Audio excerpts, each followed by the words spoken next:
Madame, Monsieur, bonsoir et bienvenue. Côté PDC-RDA, nous avons la date du bureau politique annoncée pour le 5 avril. Côté sécurité maritime, 22 personnes interpellées et plusieurs bateaux déroutés. Ensuite, parlons football, Cannes 2025. Idriss Diallo et Emer Soye et El Hadji Diouf entre méfiance, optimisme et vanne. Au total, les éléphants de Côte d'Ivoire, très attendus. Et nous terminerons cette émission parlant de santé, santé de système accessible, Intech Santé, la solution innovante. Merci d'être avec nous. Le Grand Talk démarre maintenant.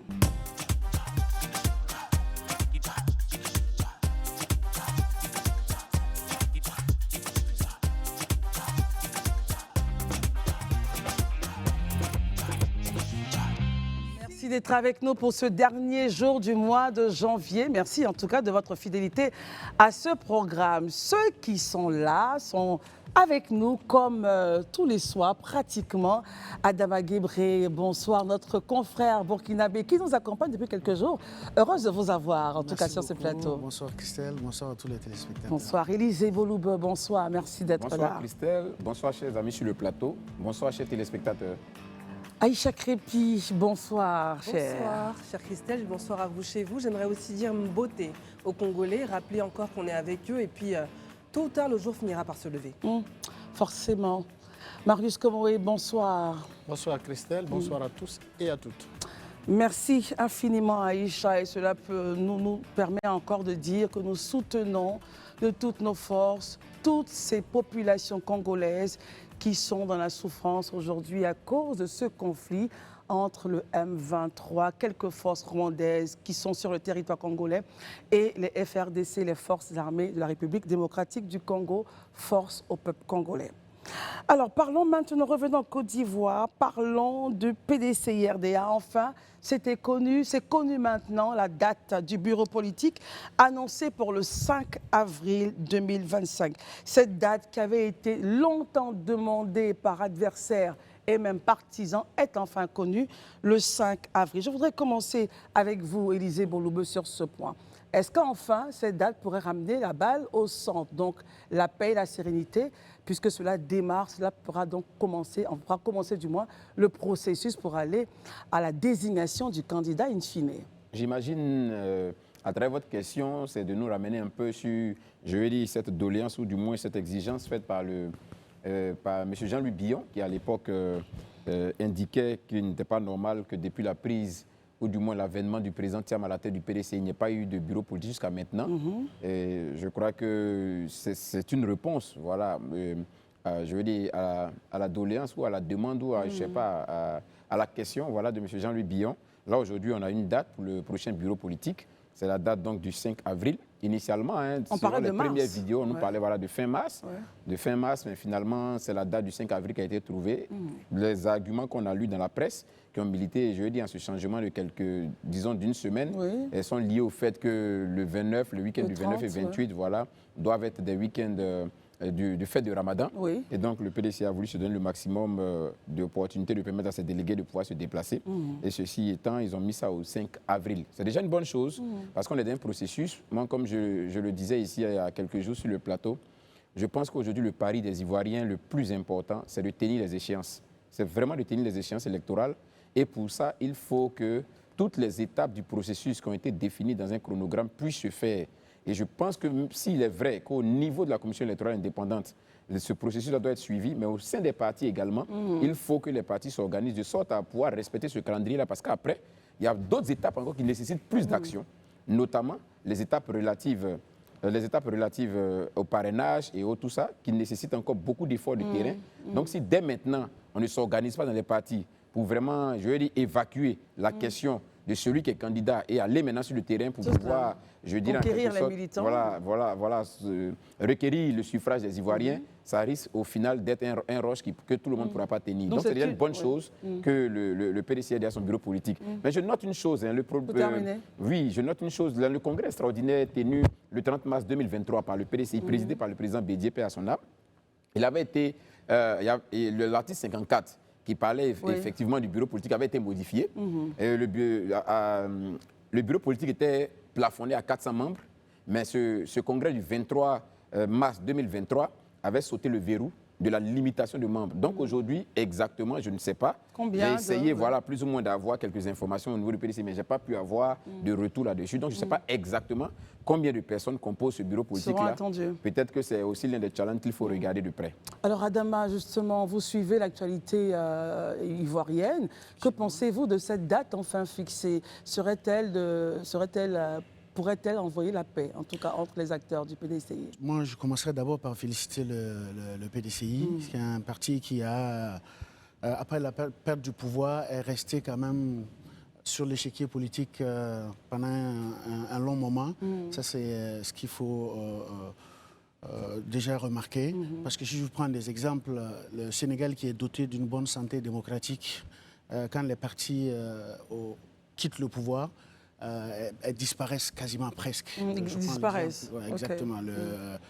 Abdoul Diouf, quand il est... Enfin, je veux d'abord commencer par Senghor. Quand il est parti, le Parti socialiste a carrément disparu. C'est pareil pour Abdoul Diouf. Récemment, Macky Sall, quand il a quitté le pouvoir, son parti Les n'a dissensions, quasiment bien sûr. pas résisté aux échéanciers politiques. Donc, le PDC a félicité sur ce plan. C'est vrai qu'il y a des cadres qui sont partis, il y a d'autres qui sont restés. Mais la structure La demeure. structure, elle est là, même si, entre-temps, la collaboration avec le parti au pouvoir, avec le RDR... RHDP, dans on va dire. qui a donné le RHDP, a permis de redonner une dynamisme, de C'est redonner cela. une certaine santé au parti, mais elle reste là. Une date qui est donnée, c'est un bureau politique national, c'est un renouvellement des structures, ça fait partie de la vie politique de tout parti politique. Alors, on voit que ça a été réclamé depuis un bon moment, ça fait l'objet de beaucoup de débats en interne. Alors, c'est déjà une bonne chose pour répondre. Donc, j'espère que ce bureau politique national-là pourra rassembler les différentes tendances qu'il y a au sein et qui... Ramener l'unité, éventuellement, c'est cela? Ramener l'unité, en effet, et ont en vue de se projeter pour les Pour la présidentielles présidentielle à venir. d'octobre. Très bien. Aïcha, pensez-vous justement que la date fixée pourra enfin ramener l'unité au sein du parti? Puisque, comme je le disais à Élysée, cela ouvre la porte donc du processus jusqu'à la désignation du candidat. Tout à fait. Je pense que les candidats qui s'affirment actuellement le resteront, en tout cas candidats à cette convention-là qui va se décider. Juste pour Après revenir le bureau politique. après le bureau, la création du bureau politique annoncée en avril, donc on l'a repoussé encore de quelques jours. Pour moi, de mon point de vue, de mon humble point de vue, ça fait un petit peu tard quand même. Quoi? Parce que je pense que c'est un boulevard laissé à peut-être des personnes comme M. Jean-Louis Billon, qui aura le temps de battre sa campagne, qu'il a déjà commencé à battre, en tout cas selon moi. Pensez-vous que le président Tidiane Thiam, in fine, n'a Alors- pas un petit peu fait, même si ce n'est pas ouvert officiellement, est-ce Oui. que sa présence sur le terrain, le contact avec les populations? Oui, tout justement à fait. Mais je dis qu'il n'est pas tout seul, justement, dans ce parti à vouloir briguer la candidature suprême. Et il l'a dit même dans une de ses interviews du 20h25, je crois que ça s'appelle. Il a dit que ça voulait dire 2025 d'ailleurs, qu'il comptait annoncer leur candidat le plus tard possible par rapport justement au candidat du RHDP. Donc il se calque en fait en fonction, le président Tidiane Thiam se calque en fonction du calendrier du président Alassane Ouattara. Le président Alassane Ouattara, je ne pense pas qu'il va jouer ce jeu-là, je pense qu'il attendra le plus tard possible. Donc on peut jouer à ce jeu-là très longtemps, sachant que c'est la date du bureau politique qui est décidée. On n'a pas encore la date de la convention. Donc ça peut encore traîner. C'est un calcul. Je pense que M. Tidiane Thiam est intelligent dans sa démarche, mais c'est un calcul qui est risqué. Je le répète, il n'est pas tout seul à vouloir être président de ce parti. Ça laisse un boulevard, en fait. Selon vous. Marius Komoué, votre commentaire justement et analyse sur la date du 5 avril pour désigner comme étant la date du bureau politique. Le tout premier bureau politique sous l'ère Thiam à la tête donc, du PDCI, c'est à saluer. C'est d'ailleurs ce qui a été toujours recommandé ou demandé, devrais-je dire, par, ses contradicteurs qui n'ont de cesse de lui demander la tenue de ce bureau politique, qui est aussi une instance de décision du parti. Je rappelle que l'article, Élisa en parlait tout à l'heure, l'article 54, 54, oui. voilà, section D des statuts du PDCI-RDA, dit clairement ceci: le bureau politique est l'organe exécutif du parti.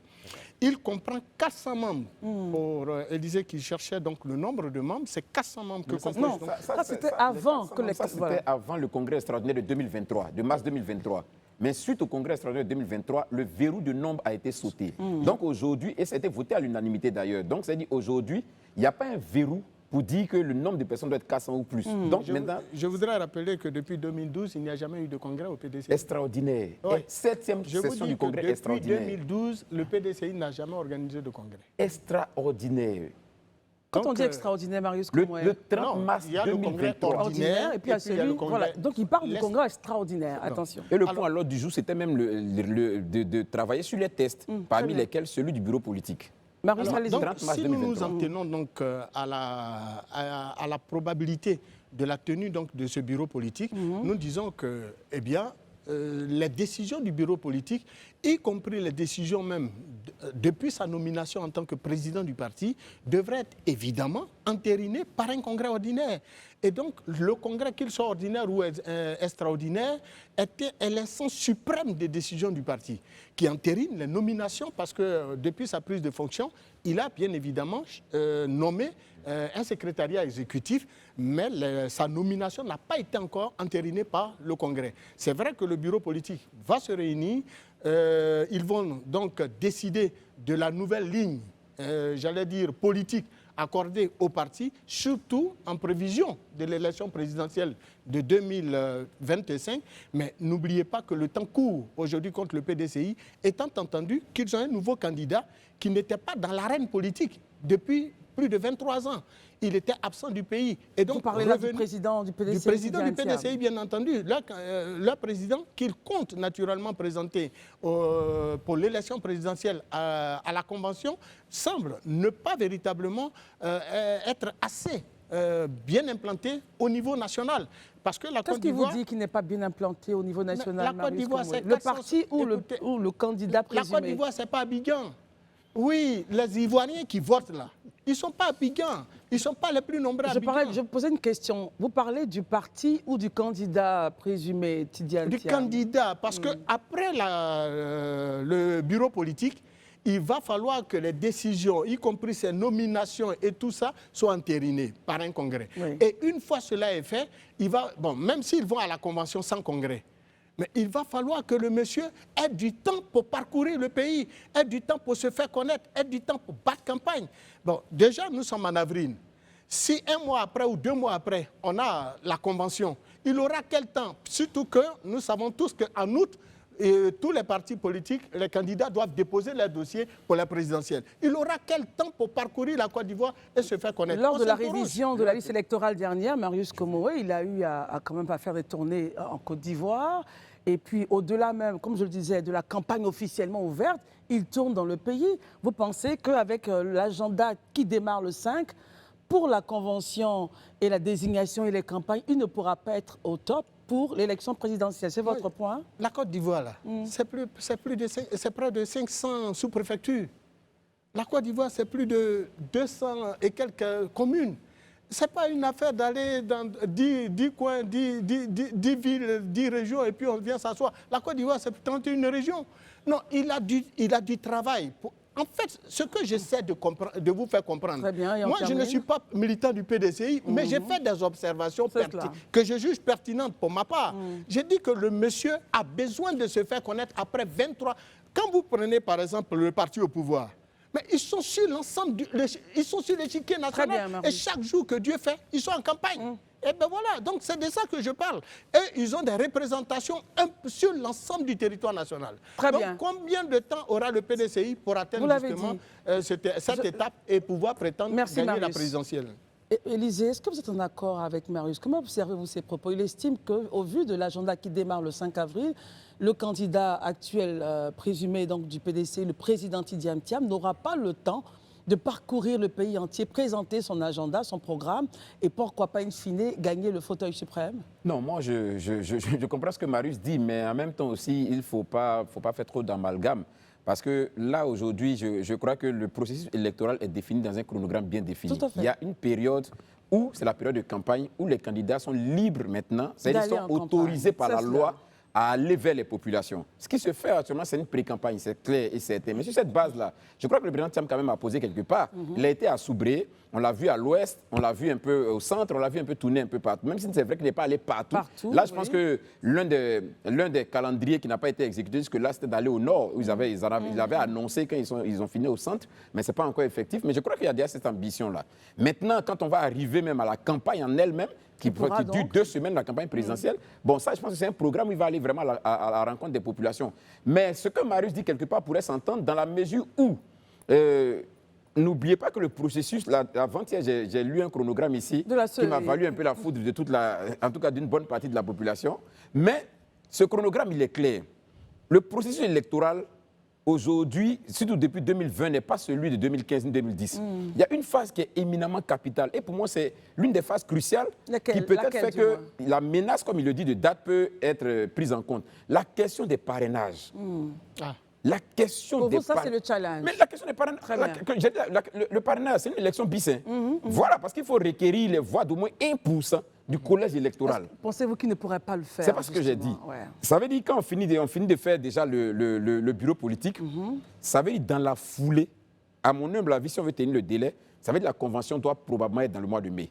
Mais si on sort, quand on va vers le mois de juin, on est en train d'améniser notre chance d'investir le terrain. Parce que le temps qu'on finit ça, qu'on vote le président, et que maintenant on déploie la machine par rapport à la pré-campagne, et puis commencer à préparer déjà nos dossiers pour les élections, puisque les dossiers, dans ces dossiers-là, il faut que vous mettiez les dossiers de, comment on appelle ça, du parrainage. C'est-à-dire qu'il faut que le parrainage le parrainage fait partie des dossiers. Et ça, il faut aller sur le terrain, investir pour pouvoir avoir tout ça. Donc, je me dis que si on ne fait pas attention, on risque au final d'être dans le roche. Donc, on va courir et certaines étapes risquent de nous échapper. Adama, pensez-vous que le timing actuel pourrait donc desservir le PDCI ou on se dit, ils ont déjà des sections, c'est un vieux parti, ils savent ce qu'ils font et in fine, ils pourront avoir le résultat escompté. Aïcha l'a bien soulevé tout à l'heure, l'agenda, c'est un peu serré. C'est un peu serré, alors stratégie ou c'est fait volontiers. Ça, c'est le PDCI qui le sait, on n'est pas dans le secret de bois, mais quand même, c'est assez serré dans le sens que quand j'écoute tout le monde sur le plateau, on semble partir vers une candidature de Tidiane Thiam confirmée, sauf erreur. Mais moi, ce qui me préoccupe, c'est bien beau, le bureau politique, c'est une instance importante une étape obligatoire. Voilà. Obligatoire et importante de la vie d'un parti politique, mais c'est au-delà de tout ça, c'est le bureau politique et après quoi, c'est l'ambiance qu'il y aura au sein du PDCI, parce que quand on sait qu'il y a beaucoup de de dissensions, beaucoup de dissensions, comment apaiser les tendances, réunir les gens, s'asseoir au parler, amener tout le monde à converger, à accompagner le candidat du parti. C'est là où je trouve, pour moi, parce que j'ai lu vu des déclarations quand Billon a annoncé être candidat, mais ça apparente pratiquement à de l'intimidation ou à des menaces. Selon vous, oui. Selon moi. Donc, ce n'est pas de nature, si vous voulez, à apporter la sérénité et la cohésion au sein d'un parti. Or, pour ça, le PDCI en a besoin. Bon, on ne peut pas se passer de militants de la plus bas échelle. On ne peut pas dire quelqu'un n'est pas fort parce qu'une élection, ça peut se gagner sur des détails assez près. C'est clair. Et quand on connaît le poids politique aussi que Billon peut avoir, ce n'est pas négligeable. Donc, c'est plus ou moins ça. Et dans un second plan aussi, c'est la poursuite triomphaliste du PDCI par rapport à leurs candidats, la présentation qu'ils font du candidat. Vous dites la posture triomphaliste du PDCI par rapport à leurs candidats, c'est-à-dire C'est-à-dire qu'ils estiment qu'avec Tidiane Thiam, c'est exactement. Mais en même temps, c'est le président du parti. Ils estiment que c'est leur meilleur cheval. C'est leur candidat naturel, comme on le dit sous nos cieux. Oui, parce que le triomphalisme peut amener à un peu de laxisme. Je m'explique. C'est-à-dire certains axes de membres du parti politique peuvent ne pas mettre les bouchées doubles comme il faut pour amener le candidat à gagner. Surtout quand on sait que, comme Marius le disait tout à l'heure, c'est un candidat qui n'a pas été sur la scène politique ivoirienne pendant un très bon moment. alors ce triomphalisme-là peut amener un petit peu de laxisme en se disant, bon, on a un candidat, c'est comme un trophée, et pourtant, les gens sont sur le terrain depuis très longtemps. Très bien, Aïcha. Alors, quand on parle du PDCI, on ramène toujours le fait qu'il n'a pas été sur le terrain. Il n'était pas là, il est parti.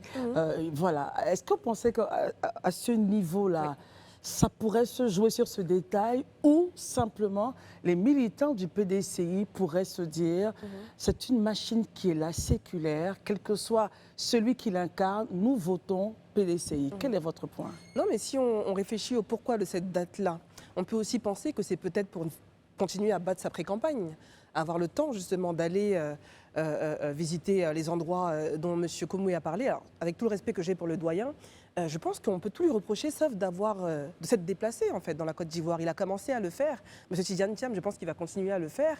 Et puis il y a un outil, il ne faut pas qu'on l'oublie quand même aujourd'hui, qui est Internet. Il a même créé ce qu'on appelle une plateforme, un espace qui s'appelle 20h25, qui s'adresse directement, indirectement, mais directement à son éventuel électorat. Donc je veux dire, aujourd'hui, en 2025, il n'y a pas forcément besoin d'être dans toutes les petites contrées exactement tous les jours pour commencer à battre une campagne. D'ailleurs, il a été élu président de son parti en revenant de l'étranger. Il a pu le faire quand même. C'est déjà une élection. Donc, à voir. Très bien. Marius, quel est votre point? Vous dites à chaque fois qu'il n'était pas là, il a fait 23 ans hors du pays.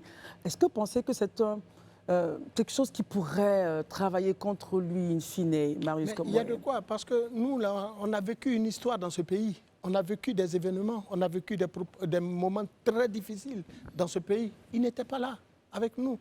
Il n'a pas connu la douleur que la Côte d'Ivoire a connue. Il n'était pas là. Le dire, ce n'est pas faire injure à quelqu'un. Le dire, c'est faire sincèrement. Oui, c'est factuel et relever quelqu'un qui veut quand même présider aux destinées de tout un peuple. Donc tous les Ivoiriens devraient être là, si je suis bien votre raisonnement.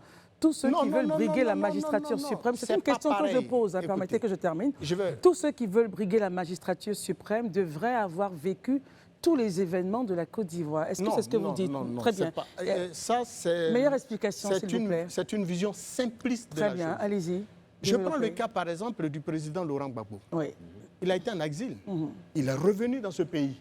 Il a mené toutes sortes de combats. Il a parcouru le pays. Même le président Houphouët-Boigny, qui est lui son grand-père, le président du PDCI actuel, le président Houphouët-Boigny est son grand-père. Mais ce monsieur a vécu toute sa politique au plan national. Il a mené tous les combats pour libérer le pays. Il a été ministre français aussi. Vous prenez français, le président Ouattara. Il a abandonné ses activités au FMI. Oui. Il est rentré. Il a vécu toutes sortes de combats ici avant d'être, des années après, président.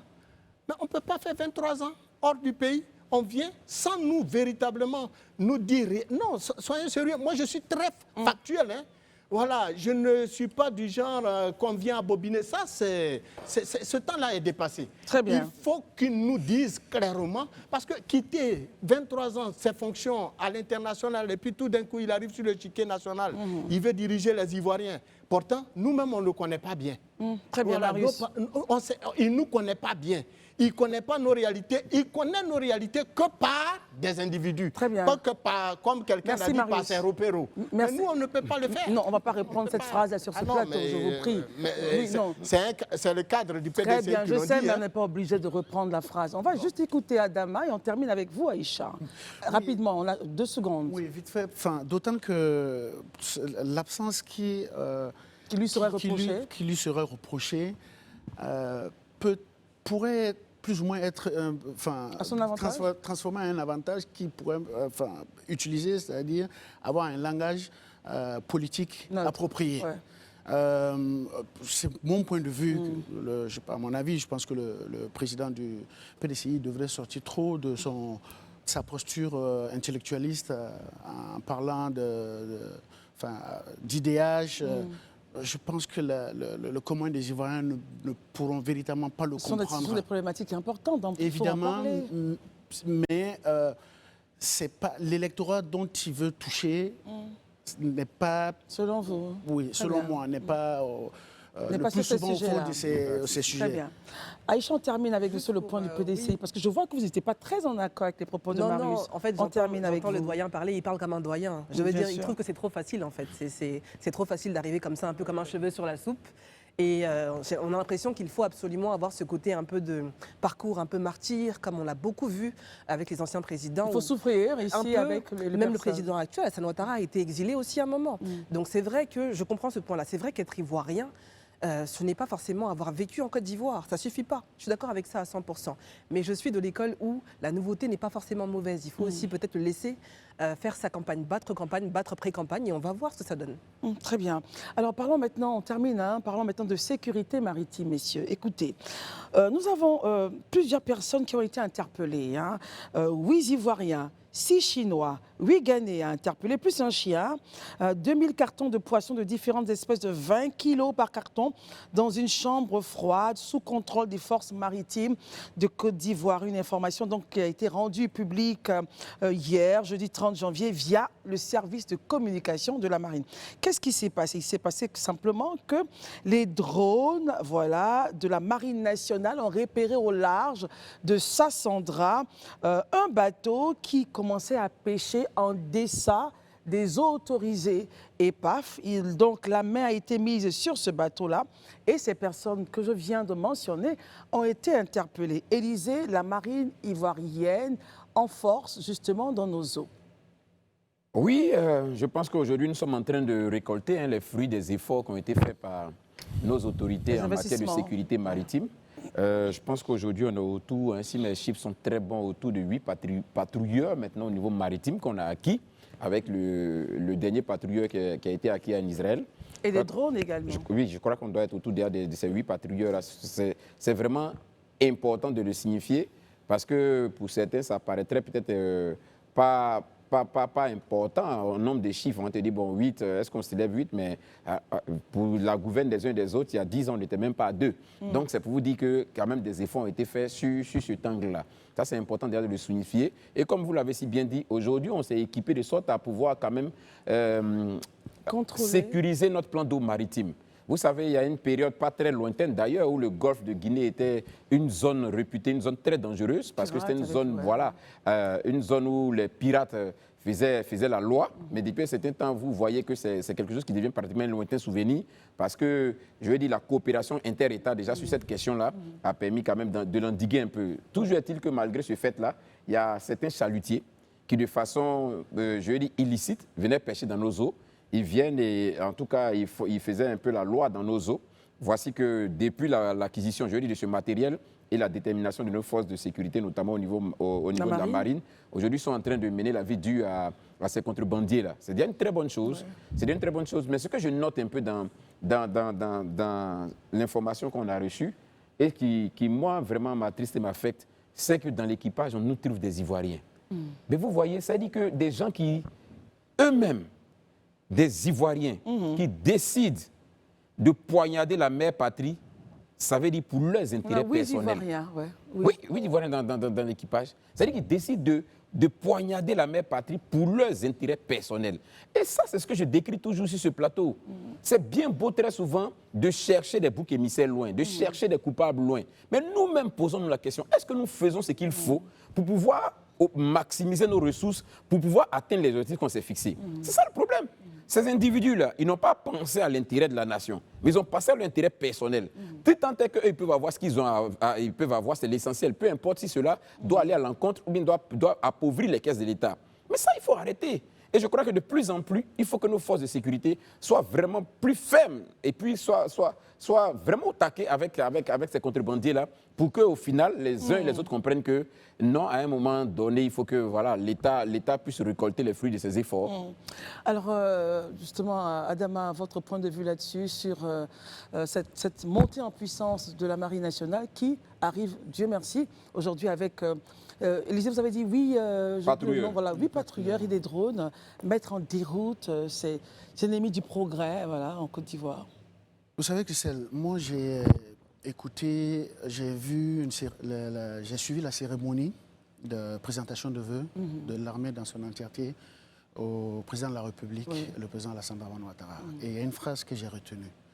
le chef d'état-major a dit que la Côte d'Ivoire est prête à barrer à toute éventualité, à toute menace qui arriverait sur son territoire, sur quel tous les qu'en fronts, soit, sur tous les fronts.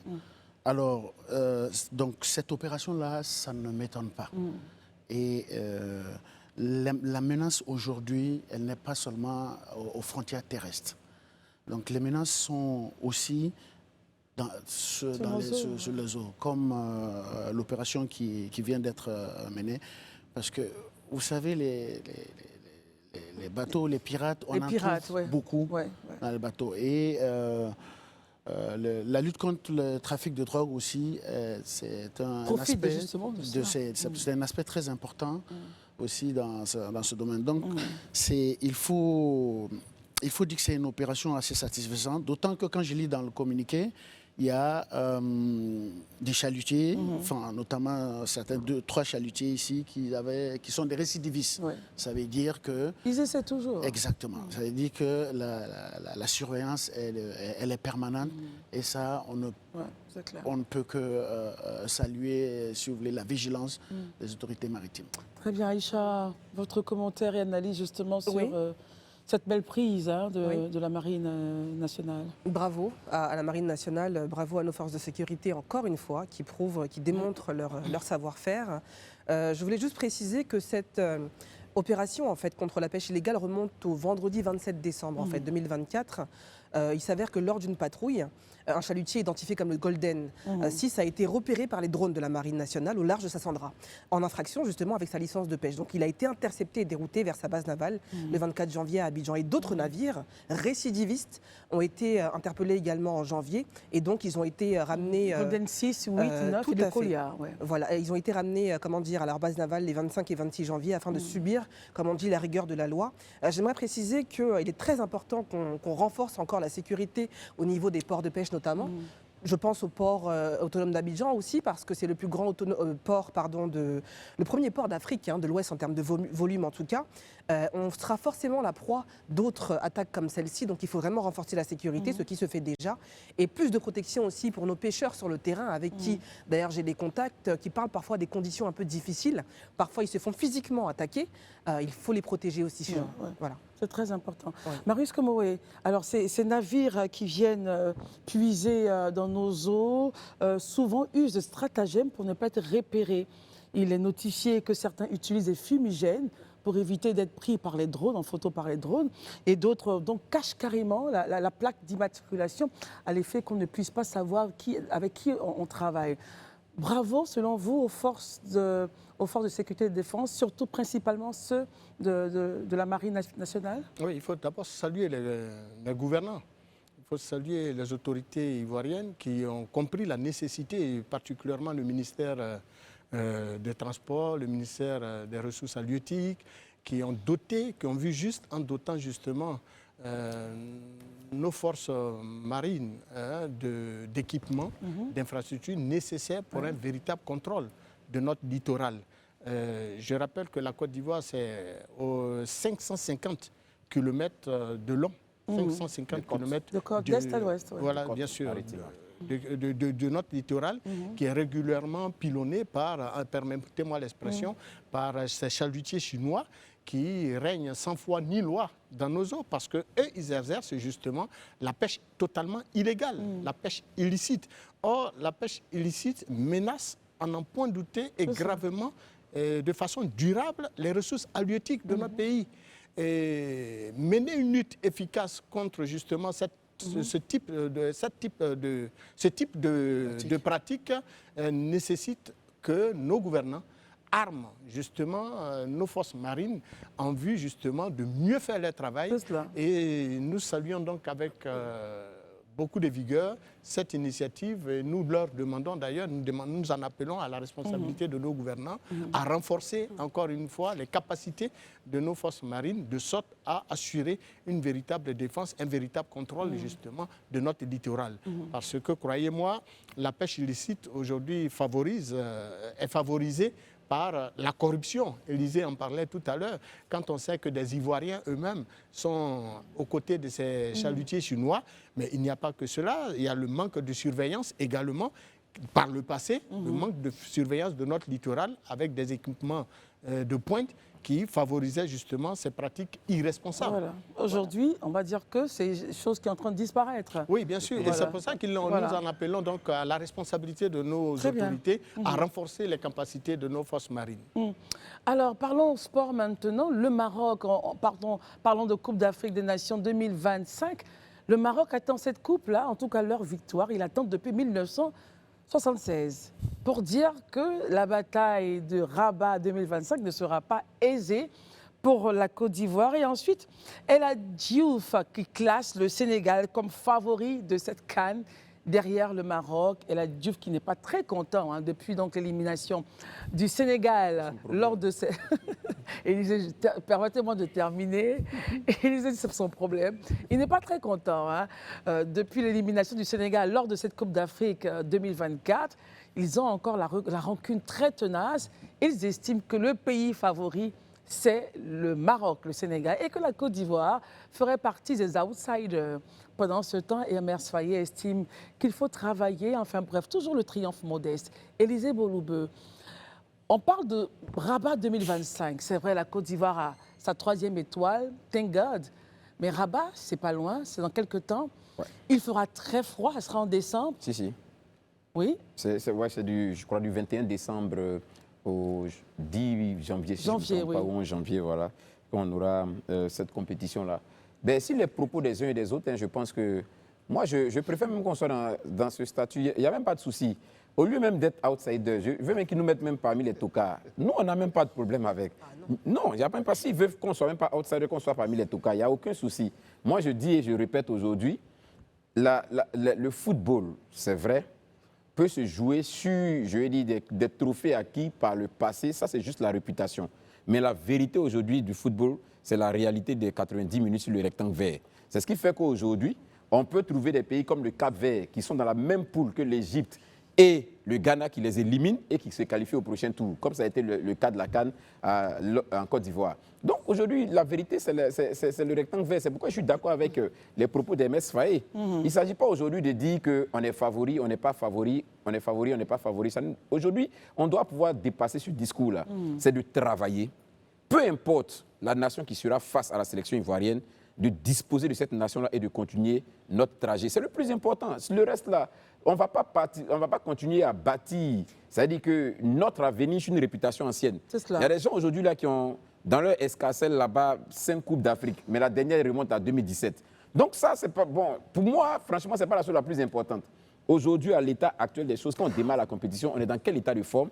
Est-ce qu'on peut prétendre remporter le trophée? Et pour ce fait-là, il faut travailler, c'est tout. Et je soutiens vraiment les propos de Emers Faye, qui pour moi sont des propos assez responsables et qui démontrent l'état d'esprit vraiment de ce sélectionneur-là, qui je pense arrive à le communiquer à nos joueurs, et c'est ce qui est le plus important. Je reste avec vous, Élisée. Est-ce que la Côte d'Ivoire est en forme? C'est-à-dire que si on devait partir à cette CAN-là dans 2 mois, avant décembre, je fais de la fiction, si on devait compétir dans 2 mois, est-ce que les Ivoiriens sont en forme pour pouvoir attaquer Rabat 25, Maroc 25? Si je veux prendre pour repère, je vais dire que l'équipe qui a joué la CAN 2023, c'est-à-dire nos 11 qui ont remporté la finale et tout ça, si je veux aller sur cette base-là, je peux dire qu'on est un peu en méforme. Parce qu'il y a certains quand même dans le lot qui aujourd'hui ne jouent plus, voilà, qui aujourd'hui ont baissé quand même de régime.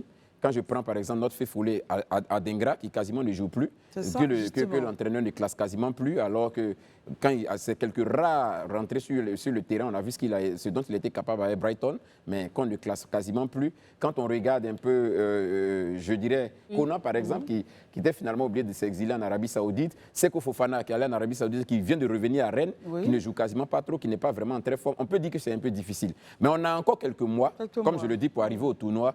Et je crois qu'ils en sont eux-mêmes conscients, donc ils s'y mettent. C'est le cas par exemple de Haller, qui a dû quitter Leganés en Espagne pour retourner à Utrecht en Hollande, où déjà il commence à montrer de très bons signes. Je crois que on a encore du potentiel, mais on doit travailler encore pour être une équipe là qui soit une équipe qui tue, quoi.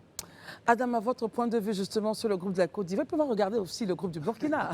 S'il y a bien une équipe qui est favorite pour moi, c'est la Côte d'Ivoire. Elle est championne du titre, elle est tenante du titre, ça c'est une évidence. Et quand on prend l'équipe de Côte d'Ivoire dans tous les compartiments, moi, contrairement à Élysée. Vous savez, l'esprit en équipe nationale et l'esprit en club est totalement différent. Un joueur peut ne pas être aligné ou ne pas être titulaire en club, mais quand il vient en équipe nationale, la fierté, le sentiment de porter ce maillot-là transcende et ça, il y a une niaque. Et ça devient, il devient quelqu'un d'autre, un autre joueur qu'on n'a pas connu. Donc c'est le cas même. C'est le cas avec, qui vient de citer, Adingra. Adingra, oui. Oui, effectivement. Bien avant la CAN, Adingra ne brillait pas véritablement, pas à Brighton. Il était blessé, il est revenu, mais il a fait une super belle compétition et il a porté l'équipe nationale. Très bien. Et ils sont allés en finale et remporter le trophée. Donc, les propos de El Hadji Diouf, moi je pense que bon, c'est des propos... C'est de bonne guerre, on va dire. C'est de bonne guerre, mais pour l'histoire, El Hadji Diouf doit se rappeler que la Côte d'Ivoire était championne au Sénégal en 92 quand même. Oh, merci à Ziguinchor principalement. Donc merci beaucoup. Merci beaucoup. Alors Aïcha, on a un point, rapidement un petit point sur justement la capacité ivoirienne justement à encore faire montre de très beau football et in fine de gagner cette CAN. Non, je ne m'inquiète pas. Après, le sport, c'est d'abord physique, mais c'est aussi mental. Donc je pense que si on a le bon état d'esprit, déjà on part sur de bonnes bases. C'est un sport collectif. Malheureusement, l'individualité ne fonctionne que très peu. Après, je sais que jouer à domicile, c'est très, très, très porteur parce qu'on a ce qui s'appelle le 11e homme. C'est pas n'importe quoi. Mais je sais aussi que même si le Maroc, je le respecte niveau footballistique, on a quand même 3 étoiles. On doit s'inquiéter d'abord du Cameroun qui en a 5, de l'Égypte qui en a 7, peut-être de Ghana qui en a 4, avant de s'inquiéter. Le Cameroun a 5, la dernière remonte à 2017. Oh là là, voilà. Juste un rappel. Non, ne rappelez pas, allez-y. Oui. Et je pense que voilà, ça ira. Il y a des coachs qui sont très bavards et d'autres qui sont très sereins comme le nôtre. Tout va bien se passer. Alors je sais que Marius Komoé est en accord avec nous. On ne pourra pas prendre votre point. On se retrouve tout à l'heure. Merci d'être avec nous pour la seconde partie de ce temps d'antenne. Nos amis sont toujours là. Adama Guébré, Élisée Boloubeu, Marius Komoé, Aïcha Crépi. Avant de partir au journal, Marius, nous n'avions pas eu votre point justement sur la composition du groupe F avec la Côte d'Ivoire, le Gabon, le Mozambique et le Cameroun. Voilà. Votre point de vue. J'avoue que... Sommes-nous favoris ou pas? Nous sommes favoris. On n'a pas d'adversaire. On ne craint personne. Le Cameroun... Tout doucement, Marius, comme un peu d'humilité. Je suis serein. Quand même, nous sommes des Ivoiriens. Et nous avons remporté la CAN ici, sur notre sol. On allait remporter la CAN sur le sol du Sénégal. Donc, ce n'est pas au Maroc, nous ne pourrons pas faire cela. Donc, soyez sereins. Nous partons avec nos armes. Nous partons avec notre même équipe. Nous partons avec notre entraîneur jeune, intelligent et brillant.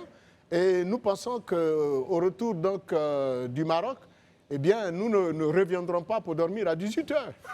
Le Maroc, je le rappelle, Marius Komoé attend cette coupe depuis 1976 quand même. Oui, c'est vrai. J'avoue que ce n'est pas facile pour le Maroc qui a quand même fait une très bonne Coupe d'Afrique. Demi-finaliste Coupe du Monde. En atteignant les demi-finales de la récente Coupe d'Afrique, du Monde, pardon. Coupe du Monde. Mais écoutez, la Coupe d'Afrique est différente de la Coupe du Monde. Et je peux vous assurer que le Maroc croisera le fer avec le Mali. Le Mali aussi qui ambitionne remporter cette CAN. Je crois que toutes les poules s'évalent. Parce que vous avez le Nigeria qui croise le fer avec la Tunisie. Oui. Vous avez le Sénégal même qui croise le fer avec la RDC. Congo. Oui, la RDC, République démocratique du Congo. Vous avez l'Algérie qui croise le fer avec le Burkina Faso. Oui, le groupe E. Voilà, et donc toutes les équipes véritablement partent avec beaucoup de difficultés au premier tour de cette 35e édition. Très bien. Adama Guébré, votre avis justement sur le groupe E, groupe du Burkina, avec l'Algérie, le Burkina, tiens, la Guinée équatoriale et le Soudan. L'Algérie et le Burkina, c'est deux équipes qui se connaissent. Ils ont une histoire ensemble, l'Algérie et le Burkina Faso. Le Burkina Faso. Pour moi, c'est un groupe très abordable. C'est vrai que l'Algérie part favori. Le Burkina aussi a démontré qu'il peut... Une très belle équipe, en tout cas. Effectivement, il y a de très bons talents. Et puis voilà, la Guinée équatoriale a des séquences. Ça peut être une bonne équipe, ça peut aussi être une mauvaise équipe. Soudan, c'est une équipe c'est l'invité surprise de la poule. Il n'est pas très connu, mais grosso modo, moi, je vois bien une qualification du Burkina Faso. Très bien. Élisée Boloube, El Hadji Diouf, ancien international sénégalais, dit que cette fois-ci, la CAN se joue au Maroc, pas à Abidjan, s'adressant toujours aux éléphants de Côte d'Ivoire. Non, mais ça, c'est les propos d'un mauvais perdant. Il a toujours, je vais dire qu'au travers de la gauche, ils avaient tellement sous-estimé la Côte d'Ivoire, surtout que le Sénégal rencontrait la Côte d'Ivoire après l'épisode désastreux de la Guinée équatoriale. On avait perdu 4-0 et pratiquement éliminé de la compétition. Donc pour eux, ils venaient faire de la Côte d'Ivoire une bouchée. Malheureusement pour eux, la Côte d'Ivoire leur a damé le pion et ça leur est resté au travers de la gauche. C'est l'attitude d'un mauvais perdant.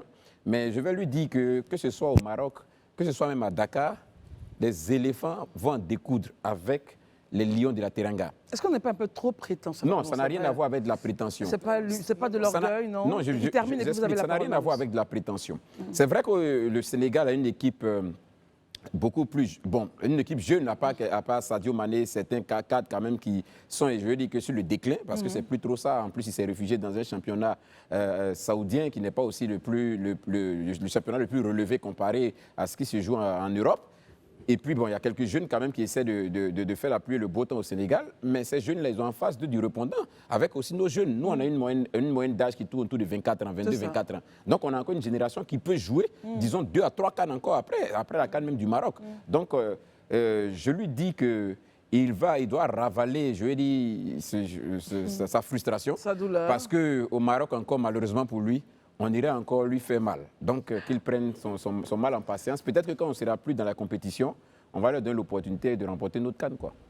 Marius, comment vous vouliez intervenir justement sur le point de El Hadji Diouf, qui estime que la Côte d'Ivoire a gagné parce que peut-être qu'elle était à Abidjan à jouer chez elle? Oui, le frère El Hadji Diouf a l'habitude donc de ces sorties-là, et même tout récemment, il parlait encore dans cette même interview qu'il avait accordée à un de nos confrères, il parlait également de Samuel Eto'o-Fils.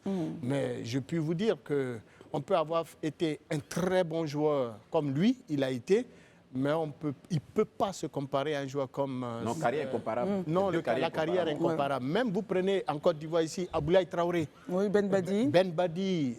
El Hadji Diouf ne peut pas du tout se comparer en matière de grands joueurs, de bons joueurs, en matière de pratique du football moderne, à un monsieur comme Aboulaye Traoré, qui était un fin technicien. Tout à fait. Alors donc, on peut avoir été un très bon joueur sans avoir eu la carrière que certains ont eue.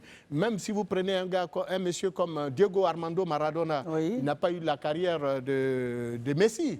Ben voilà, donc c'est comme ça le football. Alors qu'il se contente tout simplement de supporter le Sénégal, qui certainement, s'il n'y prend garde, sortira par la petite porte. Très bien. On termine avec vous, Aïcha. Alors, selon vous, nous sommes à quelques mois, justement, de cette compétition africaine très importante pour notre pays. Quel est l'axe? Tout à l'heure, avant de partir au journal, l'Élysée a fait un petit point de nos internationaux, ceux qui seraient donc en forme et pas. Selon vous, quelle solution? Qu'est-ce qu'il faut faire, là, justement, pour maintenir cette canne-là avec brader donc la 4e étoile sur notre poitrine? Je pense aussi, j'ai déjà dit, que le mental va jouer énormément. Il faut se préparer dès maintenant. Il ne faut absolument pas être pris de court. C'est maintenant qu'on prépare. Il faut garder ce statut de champion qu'on a. C'est le plus difficile, c'est de garder le statut. Donc voilà, j'ai plein de confiance. Je pense qu'il faut qu'on les accompagne aussi, qu'on aille les soutenir même dans la match de préparation, s'ils sont en Côte d'Ivoire, le plus possible, et qu'on montre qu'on est avec eux. Et qu'on ira à Rabat d'ailleurs. Élysée, qu'est-ce qu'il faut faire justement pour avoir la 4e étoile pour nous en tant qu'Ivoiriens? Déjà, il faut se préparer. Il faut déjà, je pense, au niveau même des athlètes, il faut veiller à maintenir le rythme et la forme. Donc, il faut vraiment qu'ils fassent des choix stratégiques. Ceux qui ont encore la possibilité, qui ne jouent pas actuellement dans leur club, qui ont encore la possibilité de profiter du mercato d'hiver pour partir, qu'ils partent dans des clubs où ils pourront avoir du temps de jeu. C'est ça. Parce qu'on n'arrive pas à la compétition diminuée, il faut arriver à la compétition vraiment en forme. Et pour cela, il faut jouer de façon régulière. Donc ça, c'est déjà la première chose. Il faut que pour cela aussi, les responsables de la fédération puissent accompagner ces jeunes gens-là, parce que souvent, ce n'est pas très évident. Et puis, deuxièmement, je crois qu'il faut que les Ivoiriens, c'est vrai, se mobilisent surtout. Justement, c'était la prochaine question, la mobilisation. On n'est pas en Côte d'Ivoire. Qu'on commence déjà à s'organiser Bon, prochainement, quand on viendra parler des éléphants, on va donner le prix du billet d'avion et puis tout ce qu'il faut pour que les gens commencent à cotiser leur argent. Mais il faut que les Ivoiriens se mobilisent vraiment pour qu'on soit nombreux au Maroc parce que les supporters comptent pour pousser une équipe à la victoire. On termine sur le sujet, messieurs. On termine, on reçoit l'invité. On doit faire très attention dans la mesure où, pour la plupart du temps, les équipes qui ont remporté la CAN arrivent toujours à sortir soit au premier tour, au deuxième tour et à la limite en cas de finale. Donc, la Côte d'Ivoire on va dire que Dieu l'interdise, simplement, et que les joueurs facilitent. Alors, nous allons recevoir maintenant notre invité, M. Cyril Kofi, président du comité d'organisation du forum InTech Santé. Il est gérant de la société de gestion et de concept en informatique. Bonsoir, M. Kofi. Merci d'être avec nous. Rassurez-nous, vous êtes féru de football aussi, hein? Oui, bien sûr. Bien sûr. Bien sûr. Alors, votre point de vue justement sur le groupe F? Non, je partage beaucoup de points de vue là qui ont été partagés par les différents consultants sur la table. Donc, on espère tous revenir avec la 4e étoile là. Très bien. Je pense qu'on va tout faire pour gagner et surtout aller au Maroc. Alors, présentez-nous un peu InTech Santé, cette solution innovante. En fait, InTech Santé, c'est un forum. Ouais. Donc, c'est un forum que nous organisons du 6 au 7 février prochain, donc à l'Atri Event. Et ce forum InTech Santé, il va pouvoir mettre en avant des innovations technologiques dans le domaine de la santé. Comme par exemple? Alors, l'idée de ce forum, il est né pour faciliter l'accès des populations, c'est vrai, au travers des technologies, de l'information et de la communication aux populations pour ce qui est de système de santé. Donc ça, c'est ce que nous voulons montrer lors de ce forum-là, qui est de dire que la technologie aujourd'hui qui est au centre de tout ce que nous faisons, et je prenais pour exemple assez récemment un point sur la téléphonie mobile qui est née dans l'Occident, mais jamais on n'aurait pensé que le mobile money allait être créé en Afrique par des Africains. Bien sûr. Personne n'aurait imaginé. Donc nous pensons que l'État de Côte d'Ivoire fait beaucoup en infrastructure, aujourd'hui en équipement et au niveau du renforcement des plateaux techniques. Et l'État fait beaucoup aussi en matière de digitalisation, comme le privé. Pas que l'État, quand on va dans une clinique privée aujourd'hui, vous voyez, vous avez la latitude de prendre des rendez-vous avant d'y arriver.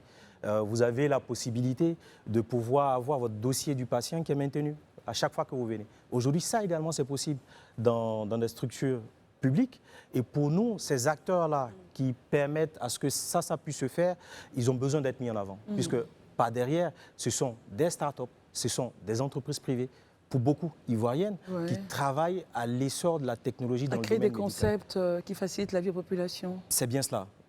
Quand aujourd'hui, vous voyez la Covid, lorsqu'on a eu la Covid, la traçabilité, le suivi des patients et des personnes et le profilage se faisait à partir de la technologie. C'était la Covid, c'est une maladie, c'était une pandémie, mais qui avait besoin du contact entre les hommes ou pas toucher pour pouvoir se propager. Bien sûr. Donc, comment on a arrivé à pouvoir limiter, c'est aussi parce qu'on a permis de mettre en place la technologie pour éviter qu'il y ait des contacts, pour éviter que le plus rapidement possible, quand on a des échantillons, qu'on puisse les analyser. Donc les laboratoires mondialement connus se sont mis aussi au pas de la technologie pour pouvoir même arriver à trouver le vaccin. Et donc nous pensons qu'aujourd'hui, avec la technologie, en Afrique et en Côte d'Ivoire, on est capable de permettre à ce que là où l'État aujourd'hui a 3500 centres de santé, mais où on se rend compte qu'avec plus du millier de cliniques, même sur tout l'étendue du territoire, mais qu'on se rend compte encore qu'il y a des disparités pour certaines régions qui n'ont pas accès aux soins. Et nous pensons que la technologie, comme cela a été possible avec le mobile money, donc le mobile money au niveau de la téléphonie, donc que la technologie pourra faciliter l'accès aux soins par nos populations, mais le plus rapidement possible et avec une mise à l'échelle assez importante. Très bien. Ma question à notre invité, M. Kofi. Ma question, c'est quelles sont les innovations de manière pratique que vous apportez, par exemple, pour des populations assez éloignées, de manière reculée, qui n'ont pas accès la technologie. Alors, j'ai envie de prendre même ne serait-ce qu'un cas. Allez-y. Nous avons la chance là en ce moment de travailler sur un projet très intéressant de digitalisation des services de santé publique avec l'État au travers du ministère de la Santé et du PAGDS qui est un organe, qui est un programme du ministère du Budget et des Finances. Et des Finances. Ce projet, dans un premier temps, il doit permettre à ce que, dans son déploiement, qu'un patient qui s'est fait prendre en charge à Niakara, mais qui, lorsqu'il se déplace de Niakara parce qu'on le réfère, soit parce qu'on ne peut pas le prendre en charge à l'hôpital là-bas, qu'on le réfère par exemple au CHR de Korogo, mais que ce patient-là, ça se passe plus comme par le passé où on lui mettait avec l'ambulance son dossier médical sur le ventre. Si on perd une feuille, on perd le fait que peut-être qu'il soit diabétique. C'est clair. Donc aujourd'hui, avec un tel système, on est capable de faire déplacer seulement le patient d'un centre hospitalier à l'autre en maintenant son historique médical et en lui donnant la possibilité de faciliter sa prise en charge. Donc d'éviter que s'il est diabétique, qu'on lui mette un sérum glucosé et qu'il se retrouve à plutôt mourir que de vivre. À 6 pieds sous terre. C'est cela. Et ça, c'est ce que, par exemple, on verra lors de ce forum-là. On verra plus loin qu'il est possible. Aujourd'hui, technologiquement, avec des innovations technologiques de jeunes Africains, de jeunes Ivoiriens, qu'un patient qui se trouve à Bouaké, dont un professeur a besoin d'analyser ses résultats médicaux, soit pour ce qui est de l'oncologie, au niveau cancer, et de pouvoir donner un diagnostic assez précis, mais comme on n'aurait pas de professeurs spécialisés dans ce centre-là, mais à distance par la télémédecine ou la téléassistance, aujourd'hui, ça c'est possible. Et c'est ce que nous allons démontrer de façon pratique lors de ce forum-là. Plus loin, lorsqu'on parle même d'examen cardiologique, mais aujourd'hui, on n'a pas beaucoup de centres ici localement. C'est vrai qu'on a l'ICA, on a l'ICG également, qui est une clinique privée. Mais au-delà, quand on commence à aller dans des prises en charge pour des patients qui sont assez reculés, mais on se dit qu'avec seulement les informations de base, on peut avoir un diagnostic préliminaire. Et ce diagnostic préliminaire-là pourrait être donné par de l'IA qui est embarqué dans une solution technologique. Et ça, nous le montrons à ce forum-là, le 6 intéressant. Toutes les zones devront être connectées. Une petite relance, rapidement. Quand on parle de digitalisation, on parle de données personnelles. C'est bien cela. Quand on parle de santé aussi, on parle de bilan. C'est deux éléments qui se croisent, qui sont assez importants pour l'homme, pour l'être humain. Est-ce que le caractère sécuritaire, des données est garanti? Alors déjà, ce qu'il faut dire, la sécurité n'est jamais garantie à 100%. On essaie de mettre tout en œuvre pour qu'elle soit garantie à 99 ou 99%. Mais pour vous rassurer là-dessus, c'est même pour ça. Lors de ce forum, on aura des panels. On aura des panels sur des thématiques bien précises.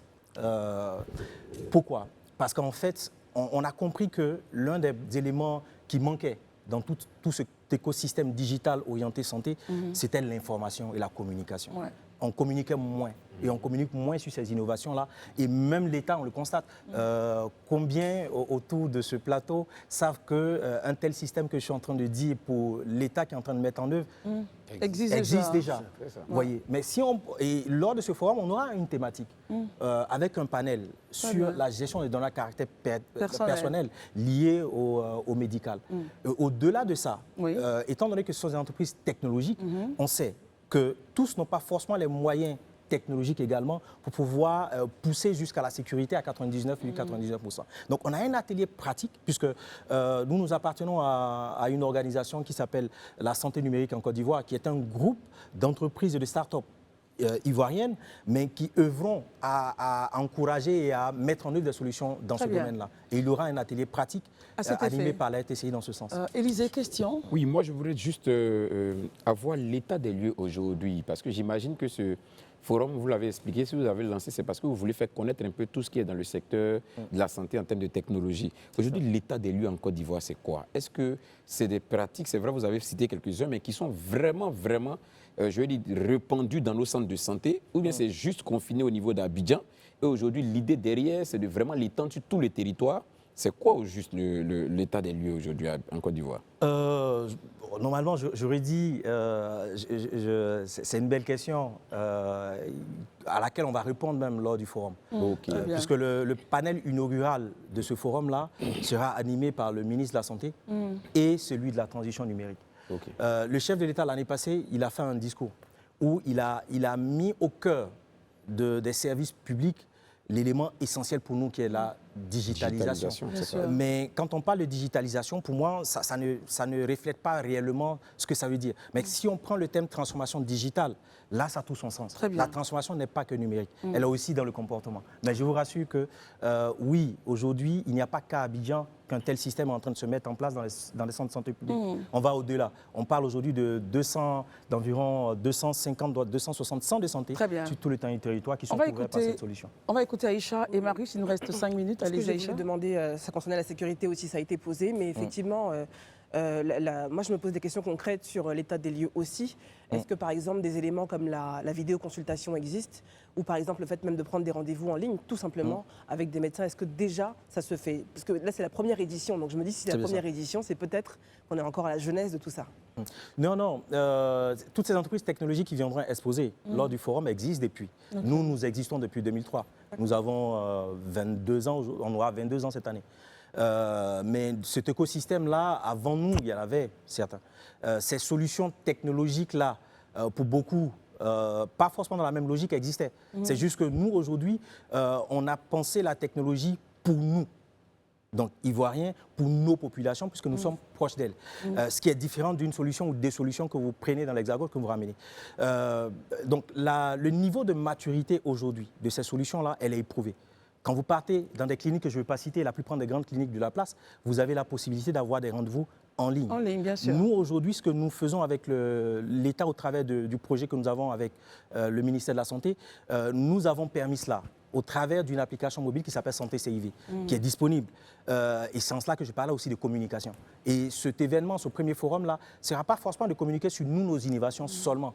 Nous serons, c'est vrai, acteurs de présenter ce que nous avons fait. L'État sera acteur pour présenter ce qu'il a fait. Et le cadre qu'il met en place. Voilà, et c'est ce cadre-là que nous voulons mettre en place à partir de ce forum-là qui a sa première édition. Très bien. Écoutons Marius pour terminer. Mais j'avoue que c'est un projet vraiment innovant et salutaire. Et ça, je suis émerveillé parce que, croyez-moi, et ça, on ne le dit pas assez parce que le secteur quand même de la santé préoccupe.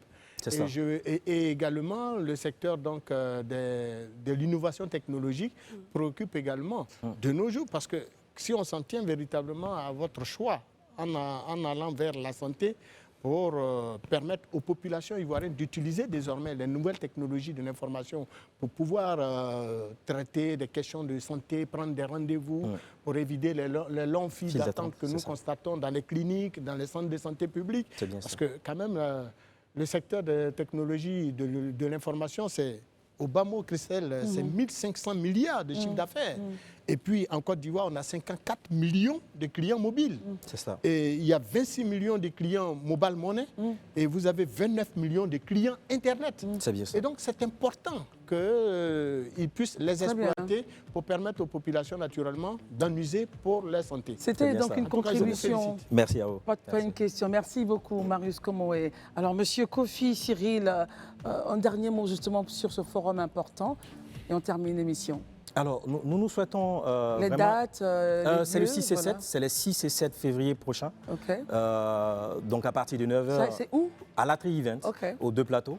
À partir de? À partir de 9h. Okay. 6 et 7 à partir de 9h. 6 et 7 février à partir de 9h. Donc à l'Atri Event, aux deux plateaux. J'attends mon coupon d'invitation. Ça sera fait. Ça sera fait. D'accord, allez-y, continuez. Voilà. Donc nous invitons vraiment. Ouvert au public? C'est ouvert à tous les professionnels de santé. C'est ouvert aux ONG, c'est ouvert aux structures privées, aux cliniques, aux populations. Et aux patients également. Tout le monde. Tout le monde. Vraiment, très bien. tout le monde est invité à venir prendre sa place. Et comme je le disais également à un de vos confrères de la place. Et on termine. Et on termine pour dire, nous avons besoin de tracer les lignes de la santé numérique en Côte d'Ivoire. Si vous voulez le faire, vous avez le canal et l'espace pour le faire. Et Très c'est bien. ce pourquoi nous, notre rôle, c'est de rassembler tous les acteurs, Merci depuis nos beaucoup. gouvernants jusqu'aux entreprises technologiques Merci. pour y arriver. C'est moi Merci, qui vous monsieur remercie. Cyril Kofi. Vous êtes le président du comité d'organisation du forum InTech Santé. C'est bien ça. Et avec vous, parlez donc de solutions innovantes. Ça sera du 6 au 7 février à partir de 9h à la TRI 20 aux 2 plateaux ouverts au public. Merci pour cette excellente initiative et bravo. C'est moi. Merci. Merci infiniment de nous avoir suivis. Adama Guébré, merci d'être Merci venu. beaucoup, merci. Élisée Boloubeux, merci. Merci. Marius Komoé, Aïcha Crépi, merci à vous de nous avoir suivis. En espérant que vous ayez passé un excellent mois de janvier en notre compagnie. Voici le mois de février qui est dit le mois de l'amour. En tout cas, je vous espère. J'espère que vous aurez beaucoup d'amour dans ce mois de février. Ce sera demain qu'il commencera. Et nous, on se retrouvera le lundi. Le lundi, ce sera le 3 février. Très bien, merci. Remerciements aux équipes de la régie, à l'éditorial qui a écrit toutes ces émissions que nous avons écrites donc par ces personnes-là. Ils n'aiment pas qu'on la cite, on ne la citera pas. Merci. Merci aux cadreurs, merci aux réalisateurs Sly, IB, aux cadreurs, Abou, au chef de plateau. Merci à la régie finale. Merci à tout le monde. On se retrouvera lundi. D'ici là, portez-vous bien. Les programmes continuent sur Live TV. Bonsoir.